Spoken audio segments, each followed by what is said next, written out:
Vamos para mais uma história. Canal Cantinho de Histórias. Se inscreve, me segue, curte e compartilha. Quer me contar a sua história? Envie para o e-mail cantinhodehistórias.jc@gmail.com.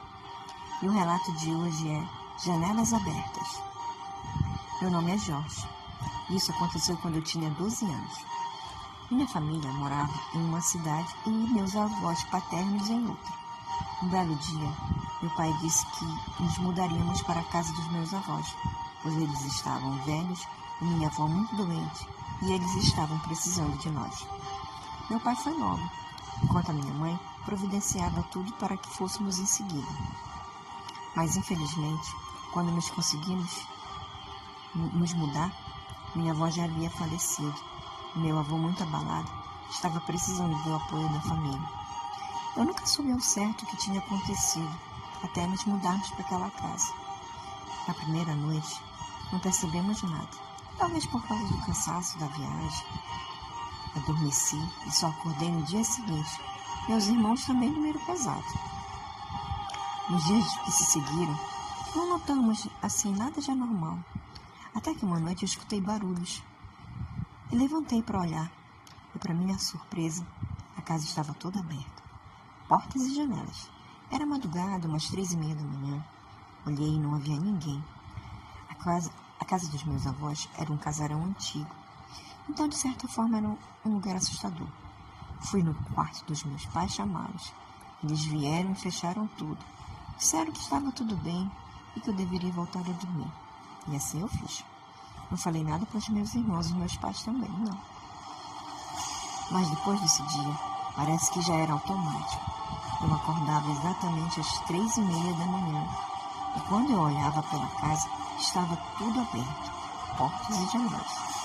Mas diferente da primeira vez, meus pais estavam acordados e fechando tudo. Eu perguntei o que estava acontecendo. Eles só diziam que estava tudo bem e que eu deveria voltar a dormir. Nesse dia, começou a chover de repente, como se eu estivesse num filme de terror. E as portas e as janelas se abriram novamente. Com a chuva forte, as janelas estavam batendo. E eu gritei horrorizado, acordando todo mundo na casa com esse grito. Todos apareceram, meus irmãos e meus avós. Meus irmãos sem entender nada. Mas o meu avô, assim que viu a casa aberta, disse: "É a minha Cecília." Esse era o nome da minha avó. Então fechamos novamente a casa e ele nos contou que a minha avó, já muito doente, acordava de madrugada e abria toda a casa. Dizia que não queria ficar presa. E ele, inclusive, dizia que ele achava que ela havia enlouquecido. E acontecia isso todas as noites, até o dia que ela faleceu. E meu pai, no dia seguinte, procurou um padre e pediu que rezasse uma missa em memória da minha avó Cecília. Fizemos a novena em casa e as portas e as janelas pararam de abrir. Minha família nunca deu detalhes do que aconteceu exatamente com a minha avó. Eu não sei mesmo se foi ela que fez aquilo, mas eu espero que ela tenha descansado em paz. E essa foi a minha história. Muito obrigada pela oportunidade de contar. Se quiser ouvir mais histórias, me segue, se inscreve, curte e compartilha. E o relato de hoje é Premonição. Se inscreve, me segue, curte e compartilha. Vamos lá. Quando eu tinha 15 anos, minha tia, irmã da minha mãe, que morava no interior, veio para a nossa cidade. Se hospedou em nossa casa, pois estava fazendo um tratamento de saúde. Ficou por alguns meses. Era uma pessoa muito querida. Nesse tempo em que ficou com a gente, nos contou uma história que marcou muito a sua adolescência. E a adolescência da minha mãe também. E eu resolvi compartilhar com vocês. Lembrando que a minha mãe nunca contou essa história porque ela tinha muito medo. E quem acabou contando foi a minha tia. Então, minha tia contou que quando ela tinha por volta de 16 anos, morando ainda neste mesmo interior, acompanhava a minha avó, que era a parteira naquela localidade. Ela me disse que tinha uma vizinha que ela já estava casada há alguns anos e que o marido era louco para ser pai. Só que ela nunca engravidava. E olha que foram várias tentativas. Um dia ela contou à minha avó a sua angústia em relação a isso. Ela dizia que quando ela era criança, ela sonhava que quando ela engravidasse, ela morreria no parto. E era um sonho muito recorrente e sempre da mesma forma, com as mesmas cenas. Mas que com o tempo ela tinha esquecido. Então ela tinha crescido, casado, e quando começou a cobrança do marido, por querer ter filhos, esse sonho lhe voltou à memória. Ela queria ser mãe, mas ela não engravidava. Então ela disse que ela tinha medo que esse sonho fosse se realizar, de que realmente ela morreria no parto. Mas como ela não engravidava, ela deixou isso para lá. Quando foi um belo dia, ela descobriu que ela estava grávida. Então ela começou a fazer pré-natal, só que como ela morava no interior, ela ia muito pouco ao médico. E quando o marido descobriu que ela estava grávida, ele ficou feliz da vida. Ela também estava feliz, mas no fundo, aquele sonho dela, que ela tinha quando era criança, deixava ela aterrorizada. Em uma das consultas médicas, ela descobriu que eram gêmeos, que eram 2 meninos. Então a minha avó sempre visitava ela, para saber como ela estava, já que ela era parteira daquela cidade. E estava tudo certo, não tinha nada de errado com ela nem com as crianças. Só que foi chegando o dia do parto.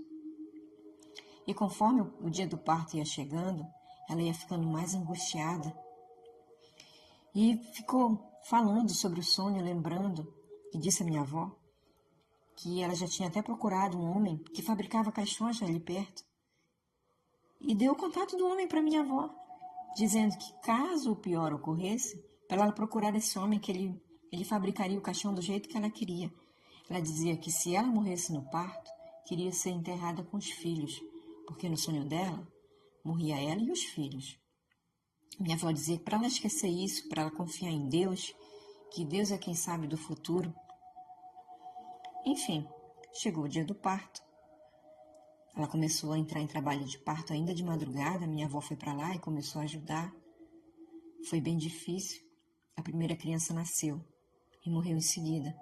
A segunda criança nasceu morta. Algum tempo depois ela também começou a passar mal, estava perdendo muito sangue e acabou falecendo também. E as pessoas ficaram muito aterrorizadas porque ela comentava muito sobre isso, de que morreria no parto das crianças, ela e os filhos. Então resolveram entrar em contato com um homem que fabricava caixões. E para surpresa deles, ela já havia encomendado o caixão. E foi feito do jeito que ela pediu. Ela seria enterrada junto com os filhos no mesmo caixão, um em cada braço. Foi uma história que marcou muito a comunidade, porque como era uma comunidade pequena e todo mundo se conhecia, e ela falava isso e a história logo se espalhou, todo mundo ficou aterrorizado, com medo. Já pensou a pessoa ter premonição da própria morte? E esse foi meu relato. Quer me contar a sua história? Envie para o e-mail cantinhodehistórias.jc@gmail.com. O Homem de Branco. Quer me contar a sua história? Mande para o e-mail cantinhodehistórias.jc@gmail.com. Aproveite, se inscreve, me segue, curte e compartilha. Vamos ao relato. Pode ler meu relato tranquilo, que não tem nomes e eu não quero ser identificado. Quando a minha família se mudou de cidade, devido à mudança de emprego do meu pai, fomos morar numa cidade pequena e compramos uma casa em um bairro ainda em desenvolvimento. Então, nesse lugar tinham pouquíssimas casas, uma distante da outra. Em algumas, nem tinha energia elétrica. Os lotes ainda estavam à venda e tinha muita casa em fase de construção. Ao lado da casa onde morávamos, tinha uma casa em construção. Eu e meus irmãos sempre nos sentávamos na área de serviço para ficar conversando, já que nós não tínhamos vizinho muito perto. E era muito comum nós vermos nessa casa ao lado um homem vestido num terno branco, usando um chapéu panamá com detalhes pretos. Não dava para ver o rosto dele. Ele nunca falava nada, apenas ficava ali, parado na janela. E não durava muito tempo, ele simplesmente sumia.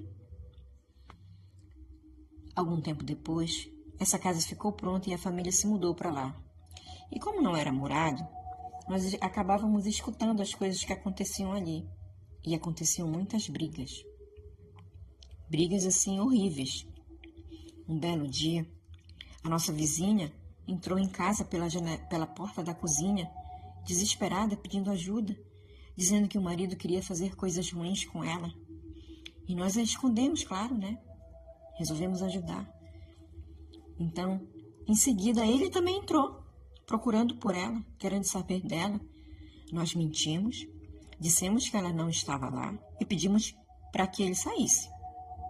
Ele não estava bêbado, mas ele estava visivelmente transtornado. Ela entrou em contato com a irmã dela, pediu que a irmã fosse buscá-la e foi embora. 2 dias depois ela voltou, dizendo que iria se separar dele e que que estava vindo para buscar as crianças.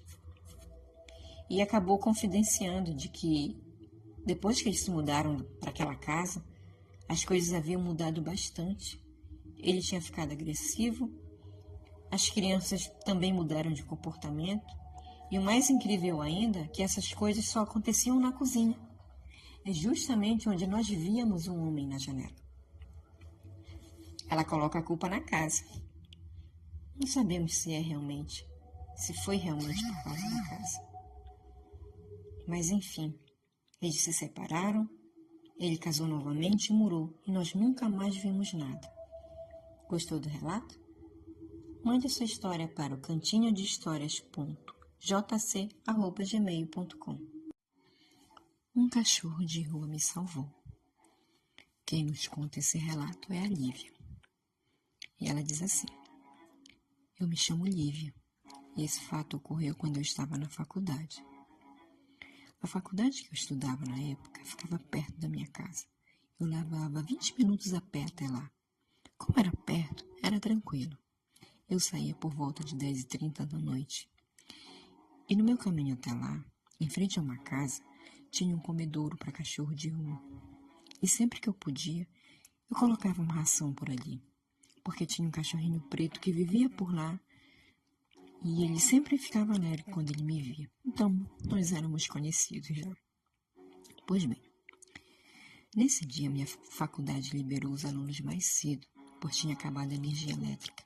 Quem tinha transporte foi logo embora. Outros esperavam suas caronas. Como eu não tinha transporte nem carona, eu fiquei com medo de ficar ali na frente sozinha. E como não era longe, eu resolvi arriscar e ir embora, a pé naquela escuridão. Fui andando rápido. E estava tudo tranquilo. Até que na metade do caminho, surgiu um homem do nada. E eu acelerei o passo. Mas o homem também. E cada rua que eu virava, ele também virava. Eu me desesperei. E quando ele já estava chegando bem perto, a única coisa que eu pensei foi: meu Deus, me ajuda. E eu nem percebi que eu já estava naquela rua, onde sempre eu deixava ração para aquele cachorro. E o cachorrinho surgiu e pulou naquele homem que estava me seguindo. Pulou, latiu tanto que fez o homem voltar correndo. E o cachorrinho voltou todo alegre pro meu lado, balançando o rabinho. E eu agradeci tanto, mas tanto. E eu adotei ele. E agora ele se chama Choquito. Já tá velhinho, mas é meu fiel companheiro. Você quer me enviar a sua história? Envie para cantinhodehistoria.jc@gmail.com e eu conto a sua história.